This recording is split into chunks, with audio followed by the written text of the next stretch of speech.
السلام علیکم پیارے بچوں، بسم اللہ الرحمن الرحیم۔ تیسری جماعت اردو کی کتاب سبق نمبر 8 کیے جاؤ کوشش میرے دوستو، جس کی ہم نے پڑھائی کر لی ہے۔ آج ہم اس کی مشق کریں گے۔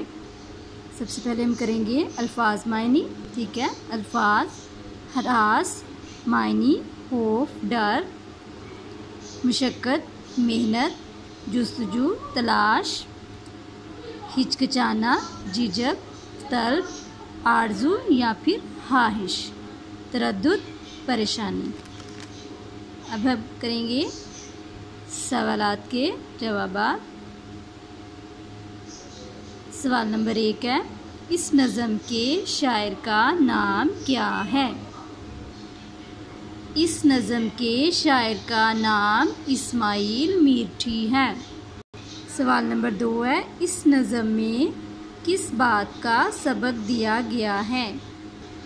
جواب: اس نظم سے ہمیں یہ سبق ملتا ہے کہ ہمیں ہار نہیں ماننی چاہیے بلکہ بار بار کوشش کرتے رہنا چاہیے۔